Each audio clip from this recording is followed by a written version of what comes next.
Centro de la tempestad, no dudaré porque estás aquí y no temeré del mal, pues mi Dios conmigo está. Mis hermanos, es un gusto saludarles nuevamente. Continuamos con nuestro estudio en el Evangelio de Lucas, capítulo número 8. Como lo hemos hecho cada semana, quiero compartirles algunas preguntas para que ustedes puedan leer el pasaje y contestarlas. Estas son las preguntas, mis hermanos. Primero, ¿por qué seguían a Jesús algunas mujeres? 2. ¿Cómo demostraban su agradecimiento al Señor? 3. ¿Qué simboliza la semilla y qué representan los diferentes lugares donde cayó? 4. ¿Cuáles son los 3 peligros que corre la semilla para no dar fruto? 5. ¿Cómo está la semilla que Dios ha plantado en tu vida? ¿Y por qué crees esto? 6. ¿Qué determina que a alguien se le dé más o se le quite? Según el versículo 18. 7. ¿Qué te dice el hecho de que Jesús haya estado dormido durante la tempestad? 8. ¿Cómo halló la gente al hombre de quien había salido los demonios? 9. ¿Qué quería hacer el hombre después de ser liberado? 10. ¿Qué instrucción le dio Jesús y qué nos enseña a nosotros? Muy bien, mis hermanos, pues vamos a pasar a una breve reflexión, y para esto quisiera pedirles que me acompañen en oración. Señor, te damos gracias porque nos das la bendición de estar reunidos. Gracias nuevamente por esta oportunidad, Señor, de transmitir tu palabra a través de este medio. Te rogamos, Señor, que nos des tu bendición, que tu Santo Espíritu nos guíe a cada uno, Señor, a mí al compartir tu palabra y a mis hermanos, Señor, detrás de esta cámara, para recibir, Señor, palabra tuya. En tus manos preciosas, Señor, nos ponemos y te damos gracias nuevamente por tu bendición para cada uno de nosotros. En el nombre de Jesús nos ponemos en tus manos. Amén. Muy bien, mis hermanos, pues hoy quise intitularle a esta breve reflexión una relación más cercana. Una relación más cercana es lo que Dios quiere para cada uno de nosotros con Él. Así que me pareció oportuno hablar de esto. Hay en este pasaje de Lucas capítulo 8 muchas historias, y quise elegir, o más bien elegí, estas 2 últimas historias al final del capítulo para tomar de allí esta base para hablarles de 4 verdades de esta relación que el Señor Jesús quiere tener con nosotros. 4 verdades que el Señor Jesús quiere tener en relación con nosotros. Les cuento brevemente la historia, espero que ustedes ya la hayan leído ahí en sus Biblias, o que lo hayan leído en otras ocasiones. Es una historia muy conocida, pero les relato brevemente para estar en sintonía. Dice la palabra del Señor que el Señor estaba enseñando y llegó por allí un principal de la sinagoga. Se postró delante de él y le pidió que fuera a su casa para ir a sanar a su hija que estaba a punto de morir. El Señor dejó lo que estaba haciendo y empezó a caminar con este hombre para ir a ver a su hija. Mientras ellos caminaban, dice la Biblia que apareció por ahí una mujer en escena que tenía la seguridad de que si tocaba el manto del Señor Jesús, ella habría de quedar sana de esa enfermedad que tenía durante muchos años, que había invertido mucho dinero en ella y que antes que ayudarle había estado de mal en peor. Así que ella entra ahí a la escena mientras Jesús va caminando con Jairo y toca por detrás el borde del vestido o del manto del Señor Jesús, y ella siente inmediatamente que su enfermedad ha sido sanada. Mientras esto acontece, entonces el Señor Jesús se detiene y pregunta: ¿quién me ha tocado? Los discípulos, al ver que hay tanta gente que todos le están apachurrando, le dicen: Señor, pero si toda la gente te apachurra, ¿cómo preguntas quién te ha tocado? Y entonces el Señor Jesús aclaró: yo sentí que salió poder de mí. La mujer, al ver que no podía esconderse más, entonces dio la cara y habló con el Señor Jesús. Y el Señor Jesús le dijo: mujer, tu fe te ha salvado, vete en paz. Mientras tanto, volvieron a tomar la marcha para ir a ver a la hija de Jairo, y dice la Biblia que llegaron de la casa de Jairo algunas personas para avisarle que ya no molestara al maestro porque su hija había muerto. Dice la palabra del Señor que el Señor Jesús, al oír esto, le dijo a Jairo: no temas, solo cree. Y continuaron la marcha hasta llegar a la casa, donde ya la gente estaba llorando y donde la gente estaba ya consciente de que ella estaba muerta. El Señor Jesús, al verlos allí, le dijo: la niña no está muerta, solo duerme. Y algunos hombres seguramente quisieron hacer burla del Señor Jesús. Y el Señor Jesús entró con los padres, con dos de sus discípulos, hasta donde estaba la niña, y la tomó de las manos y le dijo: muchacha, a ti te digo, levántate.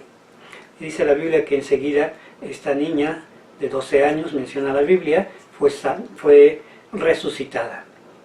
Esa es brevemente la historia, las dos historias que están allí entrelazadas al final de este capítulo 8, y de donde tomamos entonces estas 4 verdades en relación a esa relación, valga la redundancia, y donde tomamos estas 4 verdades de la relación que el Señor quiere tener con cada uno de nosotros. La primera, vamos a tomar la de la sanidad que recibe esta mujer. En los versículos 43 al 48 nos narra esta parte de la historia, cuando Jesús pregunta: ¿quién me tocó? Y eso, mis hermanos, me hace pensar que el Señor quiere conocernos personalmente. Eso es lo primero que nos enseña estas 4 verdades. El Señor quiere conocernos personalmente. No quiere hacer milagros solamente y pasar inadvertido, sino que el Señor quiere conocernos de manera personal, establecer con nosotros un contacto visual y, mucho más que eso, conocernos personalmente. Me parece que esa era quizá la intención del Señor Jesús al decir: ¿quién me tocó? Quería conocer personalmente a la mujer, no solo hacer un milagro en su vida, sino tener una relación cercana con ella. Así que creo que algunas personas están buscando milagros de parte del Señor. Mucha gente se acerca a la iglesia buscando milagros, pero tenemos que recordar que el Señor Jesús está dispuesto a hacer milagros en nuestras vidas, pero está mucho más interesado en establecer una relación cercana con nosotros y quiere conocernos personalmente. Y nosotros nos estaremos perdiendo de muchas cosas buenas si no atendemos esa invitación. Si solo nos conformamos con recibir un regalo, una sanidad, entonces nos habremos quedado con la parte más pequeña. Porque la parte mejor es la oportunidad de conocer a este maravilloso Dios en el que hemos creído nosotros. Así, mis hermanos, creo que el Señor quiere tener esta relación y conocernos personalmente. La segunda cosa, la segunda verdad que nos enseñan estas historias, la tomamos del versículo 41 y 42. Es el inicio de la historia y dice la Biblia que cuando llega Jairo, el Señor lo acompaña. Y esto es lo que creo que nos enseña. El Señor quiere acompañarnos. No solo establecer una relación, sino caminar con nosotros. Eso hizo el Señor con Jairo. Empezó a acompañarlo en su dolor, empezó a acompañarlo hacia su casa, quería acompañarlo en ese momento difícil. Me parece que el Señor hace lo mismo con muchas personas, las acompaña. Una vez que alguien invita al Señor Jesús a alguna cosa, el Señor Jesús está dispuesto a acompañarnos. Lo mismo hizo el Señor Jesús con un hombre, un centurión, no era judío, y ese hombre no se sentía digno de ir delante del Señor. Así que envió a algunos ancianos judíos, y estos ancianos vinieron con el Señor Jesús a rogarle que fuera a la casa de este centurión para sanar también a su siervo que estaba enfermo. Y el Señor Jesús estuvo dispuesto a acompañarlos. Así que encontramos en la Biblia historias diferentes en las que el Señor Jesús acompaña a las personas. La historia de Mateo, de este fariseo, que lo invita a comer, y donde aparece también esta mujer que perfuma los pies del Señor Jesús y llora y lava sus pies. allí estaba el Señor Jesús acompañando a este fariseo. Y hay otra historia en la que un hombre quizá no le pide al Señor Jesús que lo acompañe, sin embargo el Señor Jesús es quien le dice a este hombre pequeñito, a Zaqueo: Zaqueo, baja de ahí porque quiero acompañarte a tu casa, quiero posar en tu casa esta noche. Así que vemos al Señor Jesús en diferentes situaciones, con diferentes personalidades, dispuesto a acompañar a las personas. Así que eso, mis hermanos, nos recuerda que el Señor está dispuesto a acompañarnos. No importa cuál haya sido nuestro pasado, si nosotros le hacemos esa invitación, el Señor Jesús nos habrá de acompañar todos los días en nuestra vida y estará dispuesto a compartir con nosotros todos los momentos en los que estemos envueltos.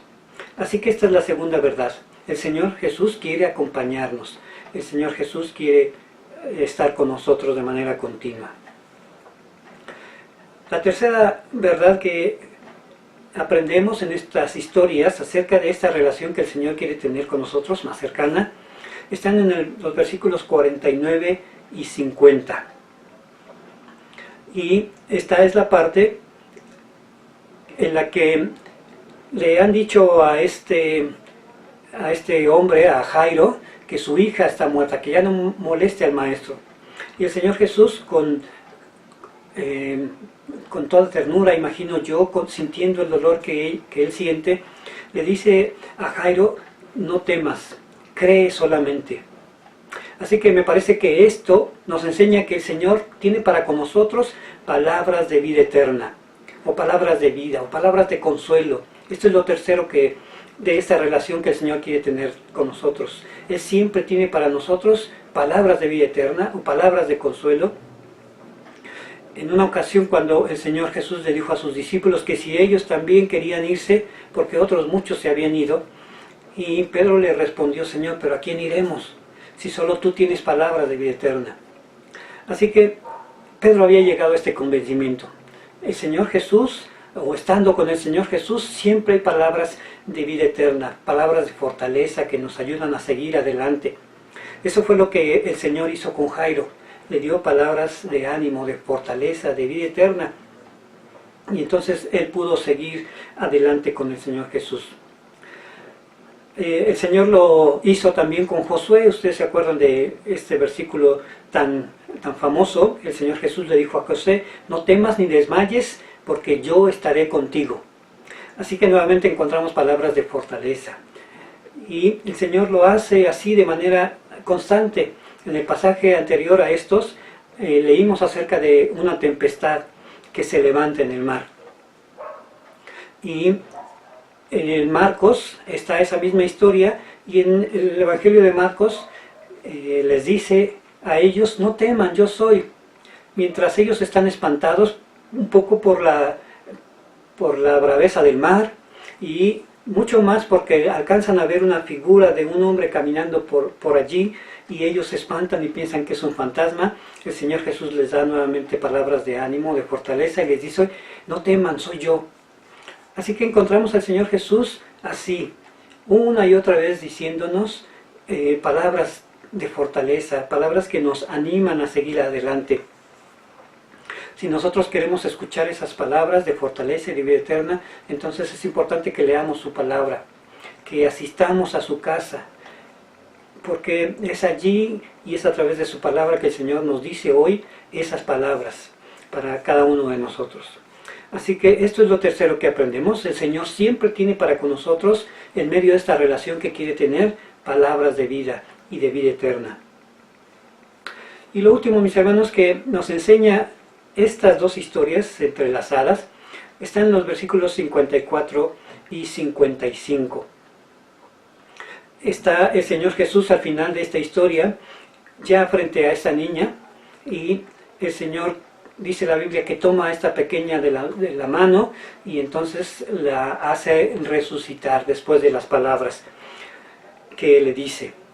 Así que eso me enseña, mis hermanos, que el Señor quiere tomarnos de las manos cuando estamos en situaciones muy complicadas. Esta relación que el Señor establece con nosotros incluye también esa cercanía para ayudarnos a salir de las situaciones complicadas. El Señor no solamente quiere conocernos personalmente, el Señor no solamente quiere acompañarnos donde vayamos, el Señor no solamente tiene palabras de vida eterna o de ánimo, sino que también el Señor Jesús nos toma de la mano para poder transitar por esas situaciones complicadas o valles oscuros por los que enfrentamos. Y literalmente la niña estaba atravesando ese valle de sombra y de muerte que dice David. Él quiere, mis hermanos, tomarnos de la mano y ayudarnos a salir bien librados de esas situaciones complicadas, de esos valles oscuros que atravesamos en algunas ocasiones. Me agrada en esta historia, mis hermanos, que el Señor Jesús responde con mucha tranquilidad ante esta noticia que le han traído. No se pone a llorar juntamente con Jairo, sino que con toda tranquilidad, con toda serenidad, el Señor le dice a Jairo: no temas, cree solamente. Me agrada pensar en el Señor Jesús, en un Señor Jesús que no le toma por sorpresa las cosas, que no está angustiado por las situaciones, sino que con toda calma nos consuela a nosotros. En esta misma ocasión de la tormenta, en medio de la tormenta, y en este pasaje que sí leímos, en este capítulo 8, nos dice que cuando los discípulos estaban en medio de la tormenta, el Señor Jesús estaba durmiendo. Y ellos estaban muy preocupados, pero Él estaba en completa paz, descansando sobre una almohada o algo parecido. Y me hace pensar eso, mis hermanos, que el Señor siempre está en tranquilidad. En medio de que a nosotros nos parezca que hay una tormenta insalvable, Él permanece tranquilo. Y nos recuerda que Él tiene todo bajo control. Me agrada verlo tranquilo porque cuando lo veo tranquilo, entonces Él nos comparte también su paz. Si nosotros podemos observar al Señor en medio de nuestras dificultades, a un Dios tranquilo, un Dios sereno, un Dios que tiene control, entonces quizá nosotros podamos estar más seguros y tomados de su mano atravesar esos valles de sombra. Así que por eso me agrada esta tranquilidad con la que el Señor toma estas cosas. Creo que David entendió perfectamente bien este asunto, cómo el Señor nos toma de su mano y nos da seguridad, cuando escribió el Salmo número 23. Y en una de sus partes dice: aunque ande en valle de sombra y de muerte, no temeré mal alguno, porque tú estarás conmigo. Y continúa diciendo palabras. Pero es importante pues que David entendió esa seguridad de ir con el Señor. Y nosotros también podemos estar seguros de que el Señor habrá de acompañarnos en las situaciones complicadas, y si hace falta nos tomará de la mano o nos cargará en sus brazos, como aquel famoso cuadro, pero siempre estará ahí cerca de nosotros para sacarnos adelante de esas situaciones complicadas. Así que el Señor Jesús quiere tener una relación muy cercana con nosotros, mis hermanos. Ojalá que no desperdiciemos esa oportunidad. La decisión es totalmente nuestra. Puede ser que algunos de mis hermanos que oyen esto tengan una relación cercana con el Señor. Yo les diría, mis hermanos, felicidades. Sigamos adelante, esa relación se puede mejorar todavía. Pero quizá, mis hermanos, algunos de ustedes que ven este video y escuchan estas palabras, en la actualidad no estén asistiendo a alguna iglesia. Quizá alguien les hizo alguna mala cara o algún gesto o alguna cosa y han decidido no ir a la iglesia. Yo les animaría, mis hermanos, para que busquen una iglesia y se integren y establezcan una relación cercana con el Señor también a través de su iglesia. Alguien dijo que nosotros no podemos realmente amar al Señor si no amamos a su iglesia, porque es su cuerpo. Además, hay muchas bendiciones en ser parte de una congregación. Así que si ese fuera su caso, mi hermano, y usted no está asistiendo a una iglesia, para continuar esa relación yo le animo, busque una iglesia y no pierda esa oportunidad de tener esa relación cercana con el Señor Jesús. Y si alguno por alguna cosa, quizá alguien se encontró con este video y no ha tenido la oportunidad de experimentar esa relación cercana con Jesús, yo le animaría. Haga una oración muy sencilla y invite a Jesús a ser parte de su vida. Él le oye, es un Dios todopoderoso, está en este momento conmigo y está con usted, y Él puede entrar en escena en su vida y traerle todas estas bendiciones que nosotros hemos recibido. Así pues, no importa cuál sea la situación en la que estemos, el Señor quiere tener una relación más cercana con nosotros. Él quiere conocernos personalmente, como ya dijimos. Él quiere acompañarnos por todos lugares a donde vayamos y quiere darnos palabras de vida eterna o palabras que nos fortalezcan, y Él quiere tomar nuestra mano y conducirnos con seguridad por esos valles de sombra que a veces atravesamos. Les voy a invitar, mis hermanos, para que terminemos esto haciendo una breve oración y recordando estas palabras que dice Hebreos capítulo 4, versículo 16. Acerquémonos pues confiadamente al trono de la gracia para alcanzar misericordia y hallar gracia para el oportuno socorro. Oremos. Señor, te agradecemos por tu palabra. Te damos gracias porque algunos, Señor, podemos disfrutar de esta relación que tú, Señor, quieres tener con nosotros, cada vez más cercana. Gracias, Señor, por estas bendiciones, Señor, que tú nos das al conocerte. Queremos rogarte, Señor, que sigas estando con nosotros y que esta relación, Padre, cada día sea más estrecha, más cercana, más de amigos, más de padre e hijo, Señor. Ayúdanos, Señor, para poner nuestra parte, ya que tú has hecho todo lo que te corresponde, Señor, que ahora nosotros hagamos nuestra parte y fomentemos esta relación. En tus manos pongo a cada uno de mis hermanos que oye esta palabra y te ruego que les bendigas. Gracias nuevamente por tu palabra, en el nombre de Cristo Jesús. Amén. Que el Señor le bendiga a mis hermanos. Y si Dios conmigo está, ¿de quién temeré? ¿De quién temeré?